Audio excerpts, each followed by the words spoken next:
Amahoro kuri mwese aho muri hose abakunzi ba Waka Waka, nizere ko mukomeje kugira ibihe byiza. Tugiye kuganira kuri aba banyaburayi bifuje gupfukamisha ubukungu bw'Uburusiya, ngo bifuje ko Uburusiya buzabapfukamira bukabinginga ngo mubyeyi cinkoni zamba, noneho nabo bakabucisha mu nzira zabo. Ibyo rero byaranze, ahubwo aba banyaburayi uko bigaragara bagomba gupfukamira Putin mu gihe kiri imbere. Nkuko mubizi tugiye kwinjira mu gihe cy'ubukonje, tugiye kubiganiraho impact ibi ntambara y'ubukungu batangije kuri Vladimir Putin, inkunga barimo gutanga muri Ukraine, inkunga nakwita harya babyita gute, inkunga ya fake bari gutanga muri Ukraine irimo kwicisha abanya Ukraine gusa. Tugiye kubirebera hamwe turebe ninde uri gutsinda.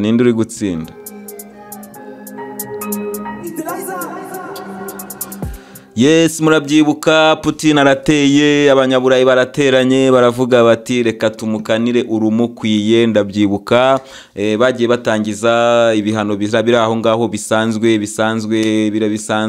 ariko noneho bajya gushyiraho igihano cya Swift cyo gukura Uburusiya muri systeme y'amabanke bita Swift. Icyo ngicyo abanyamakuru barimo barakita ngo ni bomba atomike y'abanyaburayi. Abanyamerika bose bavuga bati iyi ngiyi ni bombazo, ni bomba atomike dukubise ubukungu bw'Uburusiya bugiye guhita buba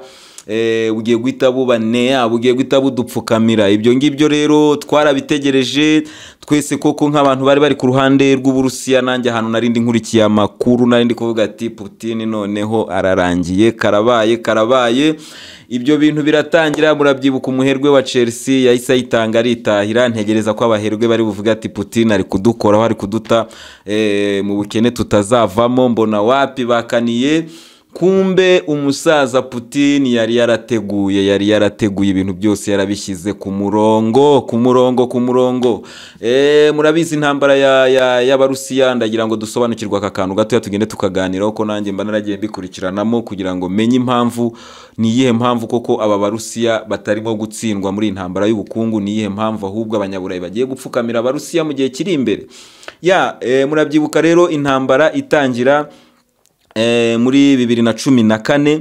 Icyo gihe Putin ntabwo yahise atera, ahubwo yahise yumvikana n'abanyaburayi. Abanyaburayi rero bari bazi ko nkuko Angela Merkel yabitangaje avuga ati imishyikirano ya Minsk twagiranye na Vladimir Putin yo guhagarika intambara muri 2014 yari yo kumuryarya, yari yo kumubeshya kugira ngo Ukraine yitegure, kugira ngo twisuganye noneho Ukraine irwane. Icyo gihe iryo jambo yarivuze muri cya gihe Ukraine Abarusiya bari barimo gusubira inyuma, Ukraine irimo kugenda yigarurira za Kharkiv.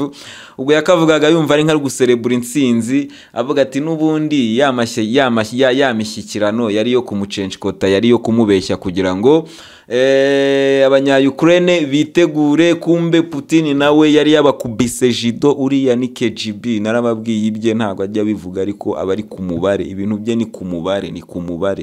Ni ukuvuga ngo muri iyo myaka yose Putin yarabizi ko iyi ntambara izabaho, kandi Putin yarabizi ko aba banyaburayi bazamuteranira bose bakamushyiriraho ibihano. Yakoze iki rero muri icyo gihe cyose? Aba Barusiya bari barimo barahindura amafaranga yabo y'amadolari bari bafite, bari barimo kuyahindura muri zahabu, kandi nazo bakazivana muri Banki Mondiale, ibindi bakabishyira mu mabanki y'Abashinwa barimo kuyahindura mu mayeni y'Abashinwa. Ibyo byose rero Putin yagiye abyitegura step by step. Noneho amaze kubona ko amaze gutegura ibintu bye byose, ahita noneho atangiza urugamba nk'uko mwarubonye rutangira rushyushye. Abarusiya bambuka imipaka yose, ndetse bakanambukira no muri Belarus bagiye kwigarurira Ukraine yose. Aho ngaho rero Putin yari yabaze ikarita ziwe neza, kuko yarabizi ko aba banyaburayi bazahita baterana bagahita bamushyiriraho ibihano. Amafaranga y'Abarusiya yari asigaye mu mabanki muri za Banki Mondiale barayafatira Abanyamerika nk'uko mubizi.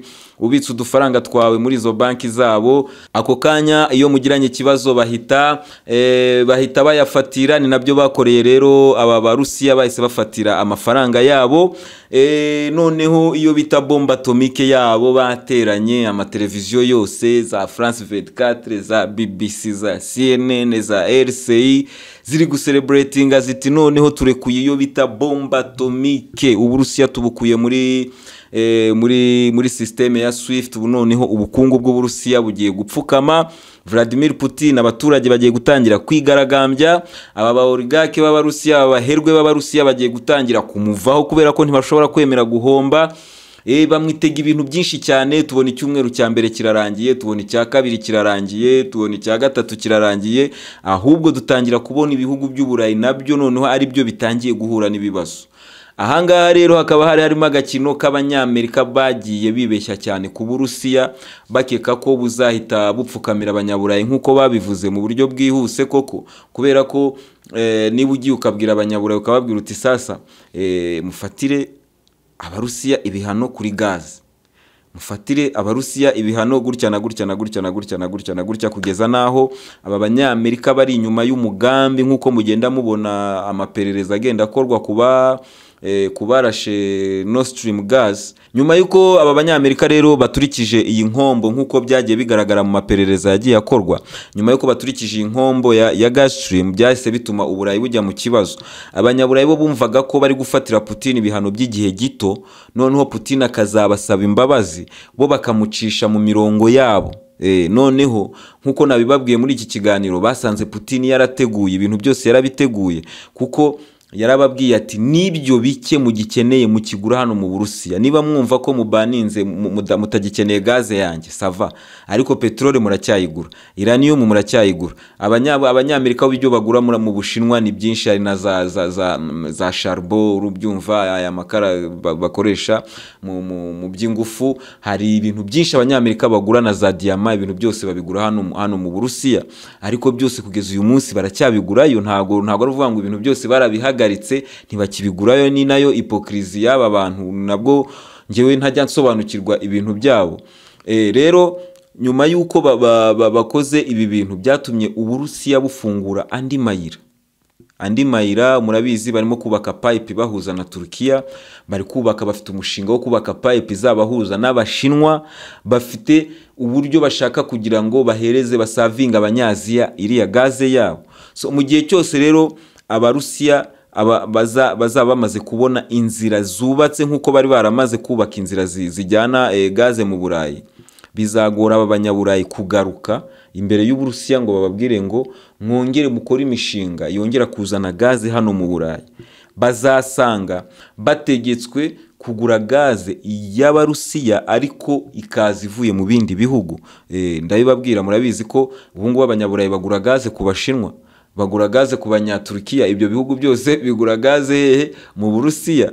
Ni naho ubonera aba Banyaburayi ko ukibaza uti se baratekereza cyangwa ntibatekereza. Abanyapolitiki baratekereza cyangwa ntibatekereza. Nabo baba bameze nk'abari mu ntambara nka ya India Zelensky ya media, kumva ngo ngo uyu munsi twongereye ibihano, uyu munsi twongereye ibihano. Ubu ngubu noneho tugiye kujya mu gihe cy'ubukonje. Numvise Zelensky arimo kwitotomba avuga ngo abantu baradamaraye ntibakibuka gusevinga ari amashanyarazi cyangwa gaze. No mu Burayi niko bimeze. So rero numva ko Uburayi uwo mutego bwaguyemo ni umutego uzatuma ubukungu bw'Uburayi bukomeza kujegera kubera ko babonaga gaze ya makeya, babonaga petrole ya makeya. Ndababwira ko n'ubu ngubu nibamara kubona Abarusiya nibamara kubona kubona isoko rihagije rya petrole yabo, ibi bihana Abanyaburayi babashyiraho ngo byo gushyiraho plafond ibiciro, ngo plafond y'ibiciro, Abarusiya bazayijyana ahandi. Kandi noneho nk'uko mwabibonye aba Barusiya bakorana n'abantu bose, ni ibihugu byinshi bifite petrole biri mu ruhande rw'Abarusiya. Niba Abanyamerika bashobora kwinginga Arabia Saudite, bari bazi ko ari akarima kabo bagenza uko bashaka, bahamagara umwami ngo yongere igitoro, akababwira ati ibyo bintu ntibishoboka ntabivuganyeho na Putin. Urumva ni nko kukubwira ngo vuga uvuye aho. Uri kubyumva, twe turi kuri side ya Putin. Rero numva ko aba Banyaburayi bizabagora cyane na cya kintu cyabo cyo kwiyemera kizatuma batinda kumva ko bibeshye bagomba kugaruka ku ruhande rw'Abarusiya. Njya mbibona abanyapolitiki b'abanyaburayi barimo kubivugaho, bari muri za opposition usanga aribo banyapolitiki bavugisha ukuri, bavuga ati uyu munsi turi kwishyira mu kibazo kuko turimo turashyira Uburusiya mu maboko y'Ubushinwa, kubera ko twarabivuze mu biganiro byabanje. At the end Uburusiya ntabwo ari igihugu gifite ubukungu bukomeye cyane, uri kubyumva, bwahangana n'abanyaburayi cyangwa se bwahangana n'Abarusiya cyangwa n'Abanyamerika. Uburusiya bugereranyirwa bufite GDP ijya kungana n'iy'Ubutaliyani, uri kubyumva. So rero numva ko aba banyaburayi ikintu barimo gukoraho ikosa gikomeye nuko imishinga yose bari bafitanye n'ubu Burusiya bufite umutungo kamere wose, iyo mishinga yabo yo gupfukamisha Uburusiya yaranze. None at the end nibo bazapfukama, bizarangira rero bapfukamye. Kubera iki? Kubera ko Putin yarababwiye ati nibyo bikeya mwaguraga iwanjye mugomba kubigura noneho mu maruble, mugomba kubigura mu mafaranga yanjye. Ibyo bintu kugira ngo ubyumve ni ukuvuga ngo ufata niba ari amadolari, niba ukeneye amaruble, urabanza ujye muri banki y'igihugu y'Abarusiya ugura amaruble. Numara kubona amaruble uhita ugenda ujye kwishyura izi nganda zigurisha izo gaze cyangwa se za Gazprom, izo ngizo zigurisha za essence z'Abarusiya, ubishyure mu maruble. Ibyo bintu byagiye bituma ifaranga ry'Abarusiya rikomeza kugira agaciro, rikomeza kugenda rizamuka. Ikindi kandi hari ibihugu bya BRICS bigenda bishyiraho uburyo bwo kwishyurana bikoresheje currency yabyo. Ibyo bintu byose ni ibintu bigenda bituma umunyaburayi uyu munsi yisanga mu kibazo gikomeye. Za ngufu bumvaga ko bafite zo kuba bajegeza ubukungu bw'igihugu runaka, ntabwo bashobora kuzigira ku Burusiya. Uburusiya bwifitiye ibintu byose, ntibishoboka, izo ngufu ntibashobora kuzigira. Rero nge numva ko iri kosa bakoze bazajya kuribona, bazajya kurisobanukirwa, ibintu bigeze kure, kandi bigeze kure, bigeze aho badashobora none kongera kwigarurira Uburusiya, kuko ntibashobora kuzongera kugirirwa icyizere n'Abarusiya nk'uko bari bakigize mbere. Uko bagiye bigizayo Uburusiya nabo ubu ngubu nibyo bigiye kubabaho, kubera ko urumva niba Abafaransa bivugwa ko batigeze bagirwaho ingaruka na gaze y'Abarusiya cyangwa se n'ibihano bagiye bashyiraho Abarusiya cyane cyane mu by'ingufu, ni ukubera ko Abafaransa twabibonye, ntabwo twari tubizi agakino kabo, ariko twahabonye ibanga ryabo bari bafite, twaribonye. Bacukura 45 bya uranium muri Niger, ibacanira mu Bufaransa, ituma batabura umuriro, ituma energy yabo, inganda zabo zikomeza guturuna, uri kubyumva.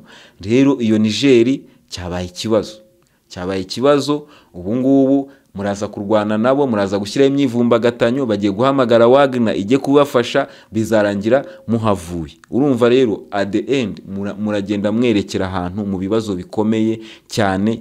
Nge numva bikomeye cyane. Nkaba numva za opposition, ngewe niyo sinzi niba mujya muzikurikira, ariko za opposition zo mu Burayi zivugisha ukuri ibi bintu, bizikavuga ziti Abanyamerika baratugambaniye, kuko Abanyamerika bibereye hakurya iriya. Ibyo bintu byose tuvuga ari zo gaze n'ibikibo barabyifitiye. Murabyibuka Abanyamerika banapropozaga ko aribo bazajya baha Abanyaburayi gaze, ariko gaze izakora ibirometero bingahe iza mu Burayi, kandi no iza idatunganyije. Ni ukuvuga ngo byari kuza byikubye ibiciro, byari kuzikuba inshuro zirenga 3. Ibiciro byari kuzikuba inshuro zirenga 3. Ikindi kandi twaje gusanga ibihugu byo mu Burayi, kubera kwizera kuba mu kwaha kw'Abanyamerika, ibihugu by'u Burayi burya nta kigenda cyabyo nabyo. Niba batari gufasha Zelensky, niba bariyemeje kumufasha ngo atsinde intambara, ahubwo ukabona ikintu bari gukora muri iyi ntambara ya Ukraine ni ugutuma Zelensky yicisha abaturage be, ngo ari kubarwanira. Uyu nawe akomeza kwibeshya ku gaciro ka Ukraine. Abavuga ati ngendi kurwanira Abanyaburayi, none nta n'intwaro bari kuma, baraziguha bafite izihe zahangana n'Abarusiya? Nta ntwaro bafite zahangana n'Abarusiya. Ni ikibazo rero, ni ikibazo gikomeye cyane. Ni akagoza Abanyaburayi barimo kwishyiramo. Wenda bazakizwa na pipe irimo kubakwa igana muri Turkiya. Naho ubundi kuvuga ngo iyi Nord Stream baturikije igana mu Budage, wakwibaza Ubudage future yanyu ni iyi? muzongera kugira gaze ku giciro cy'iyo mwari mufite binyuze mu zihe nzira ko mwikozeho. Hari ibihugu rero ukabona byaragendeye mu Kigali kugushimisha abanyamerika, ariko abanyamerika the end bari gushuka abanyaburayi. Abanyaburayi nibo bari mu kibazo gikomeye cyane. Iyi ni Waka Waka podcast, tuzakomeza tukagarukaho kubera ko iyi ntambara ya Ukraine iri guhindura ibintu byinshi cyane. Tuzakomeza kugenda tuganiraho n'abantu bakomeza kwifuza ko dukomeza kuganira kuri frontline, dukomeza kuganira kuri iyi ntambara ya Ukraine bibera ku mirongo y'urugamba. Iyi ntambara ya Ukraine byinshi byayo biribera mu maofisi, bibera mu maofisi ngo muri ayo masare y'amanama niho ibintu bikomeye by'inama yo muri Ukraine biri kubera ko nkuko mwabibonye contre-offensive nta hantu iri kujya, nta hantu irimo kujya. So urumva rero ibyinshi biri kubera muri izo office aho barimo abari abashaka ko Zelensky ajya kumvikana, ari abashaka ko abanyamerika bongera inkunga zabo. Ibyo bintu byose biri kubera mu office. Rero ntabwo twajya tuguma kuri frontline gusa, tuzajya tunaganira twumve impact y'iyi ntambara yo muri Ukraine ku isi ni ibiki intambara irimo guhindura ku isi. Tuzakomeza tubiganireho, tuzabiganiraho neza mu kiganiro cya Brexit ndimo gutegura gukora. Tuzarebera hamwe, turebere hamwe uburyo abanyaburayi noneho ibyabo bigiye gukomera kurushaho. Tuzabirebera hamwe mu kiganiro cya Brexit. Mukomeze mugire amahoro y'Imana. Iyi ni Waka Waka podcast, murayikinge, musharinge bantu banjye kugira ngo iyi channel cyangwa se iyi podcast ikomeze itere imbere, dukomeze tubaha utuntu turenze. Blessing.